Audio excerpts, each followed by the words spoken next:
Hello, good day, diecast fans, and welcome back. So today I got a nice little treat for you. I'm going to show you one of my larger scale cars. As you know, they are not as prevalent in my collection as the smaller ones. That's mostly due to space constraints and also expense, as you can probably imagine. But as I said, I'm going to be showing these to you guys as time goes by. So I figure I'd start with one of these. This is one of my personal favorites, and it may be one of yours too, for all I know.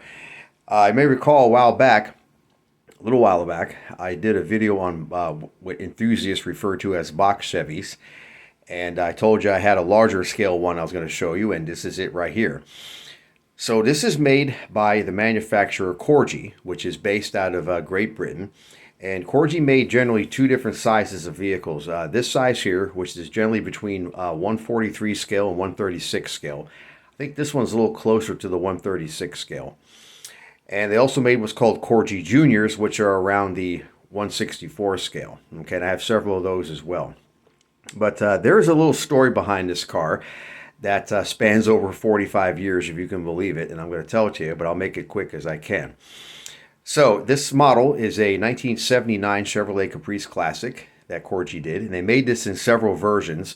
One was a Richard Petty staff car. There was a taxi. There was a police car. And I think one other one that's escaping my memory bank. But this one here was the best version by far. Beautiful civilian version, finished in I guess you'd call that like a frost green, maybe even a moss green. And it's got a dark green interior, which is a very 1970s color scheme. White walls are a little wide. They're more like what would be suited for a vintage car from the 30s or 40s, but that's okay. You know, Corgi had a different view of things than us Americans do. So this is their version. I think one time I saw a version of this car with a black wall tire.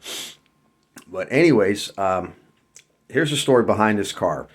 So in the spring of 1980, we were living up in Cheyenne, Wyoming, and there wasn't a lot to do in Wyoming back in those days. And occasionally our father would take us on day trips to places. Well, one time we had a real special treat. We went on a weekend trip to Colorado Springs, that's about a 170-mile odyssey from Cheyenne. So anyways, one of the places my father took us boys to was this little theme park, I guess you would call it. It was called Santa's Workshop, and it was a Christmas-themed amusement park with Christmas-themed rides and everything else like that. So you can imagine a amusement park called Santa's Workshop is probably going to have a gigantic toy shop somewhere in that park, and you would be absolutely correct. And so in 1980, they had this beautiful glass display of die-cast cars, all different sizes, and right at the top of that display was this beauty right here. And by the way, you see the little set of luggage right here? The Caprice he had on display that day had like tan luggage displayed with it. I don't know where he found it. I imagine he got it from a model railway supply or something like that. That's where I found these, was from some kind of model railway supply. But I got the scale closest to the cars I could find. And anyways, he had this on display up there. And oh my gosh, my 8-year-old self wanted it so bad. Even at my young age, I actually enjoyed taking road trips with my family. I wasn't one of those kids that whined in the back, "Are we there yet?" You know, that wasn't me. The only thing that used to irritate me was being confined in the seatbelt for so many hours. Okay, but I used to love taking family road trips. My brother and I would take a diecast car with us and pretend we were driving along with our own family. You know, we had very vivid imaginations. But to me, this was the ultimate. I mean, first of all, a Chevrolet Caprice Classic for me was a very desirable car back then. The fact that this had opening doors and opening trunk and was a large scale was just absolutely the hit for me.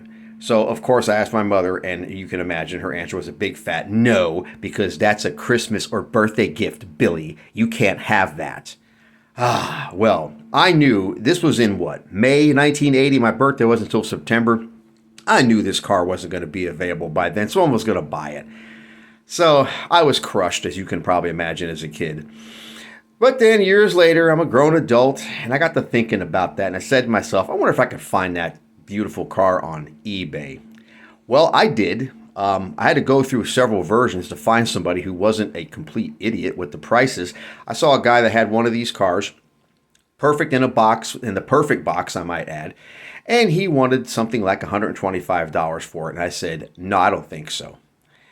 This one was in a box, but the box was in a little bit bad condition, but the car itself was mint. And the guy was asking $50 for it. I offered him $45, and you know what? He took it. And so I got this car for well over, or under, I should say, half the price of that other one. Oh, man. So yeah, it took me 45 years to finally get this car. I'm too old to play with it, but I can certainly enjoy it and show it off, and that's what I'm doing here. Okay. So as you can probably imagine, Corgi, they make some very high quality cars. Everything on this car opens and closes absolutely beautifully. Very nice interior detail. It might be hard to see because of how dark it is. Let me turn the extra light on the phone here. There we go. That brightens things up a bit. You see, they did a nice job with the pleats and the seats. Steering wheel is actually incorrect. It's actually a universal steering wheel that Corgi used in all their cars. Pretty decent job with the door panel too. I mean, look at that. They have the door pull strap is depicted there. I don't know if you can see it. Camera has a hard time focusing in and out there. The little inside door handle, power window switches are there. I like the fact that they painted the tail lamps. And then if you look carefully, you can just make out the tiny little backup lamps that are just below the tail lamp panel. You know, 1979 was the only Caprice in this body style that had the backup lights there. In 77 and 78, they were flanking the license plate there. Because in 1980, they changed the body up a little bit. This roof line here was a little more stiff. Some of the exterior sheet metal changed. They did a really good job with the grill. Look at that. The grill teeth are so beautifully replicated there. Did a nice job with that. And then, you know, fair amount of detail on the chassis. They actually did the exhaust correct. The catalytic converter is shaped correctly. Muffler's correct. Gas tank shape and location. 10-bolt rear end. You see the oil pan of the Chevy 350 there. Transmission for the Turbo 350 transmission.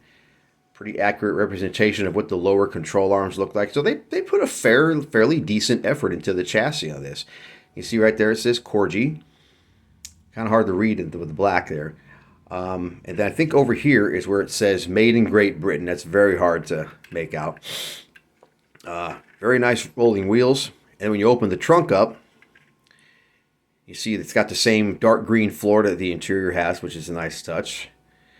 And this is the only little oddball piece right there. I guess that's like a bracing of some sort. But yeah, this was such a beautiful model that Corgi did.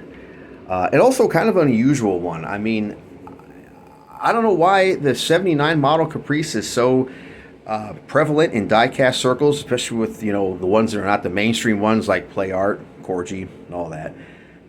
But I'm glad they made it because it's one of my favorite cars, to be honest with you. You know, and this is probably why I've always loved the 79 Caprice even more than the 77 and 78, even though they're basically the same car. The 79 just has a few little details that are different from the other two. And, you know, they were nice cars. They were well appointed inside. They were comfortable, roomy, and very reliable. Oh my gosh, these cars were virtually unkillable. And so I'm going to show you now how the luggage fits in there. I admit that, yes, I'm kind of a nerd with this stuff. So the luggage just fits right inside here, like so. Packing up to go on vacation. Nice little driving vacation. It's like, where do you want to go? You want to drive out to California? Well, maybe not these days. Back in 1979, it would have been a nice little trip to take. Maybe we'll go up to the Dakotas. Any place out west is always nice to drive. Lots of wide open roads. There we go. We're all packed. And it will close perfectly. So yeah, childhood dream finally realized 45 years later when I'm too old to play with it, but I can still enjoy it in different ways. So anyways, I hope you enjoyed that model. Hope you enjoyed the little story behind it. And by the way, I put some posts up on the channel, so if you want to check those out, please do, because a couple of them are questions I'm asking you guys what you might like to see next, or there's a trivia post. There's a couple things in there. So yeah, check those out. And hope you guys are enjoying the content. I've actually keep track of what videos get the most views, and I take note of that. So I kind of know what content you guys are liking. And I'll keep it coming. In the meantime, I'll see you guys in the next video. Enjoy.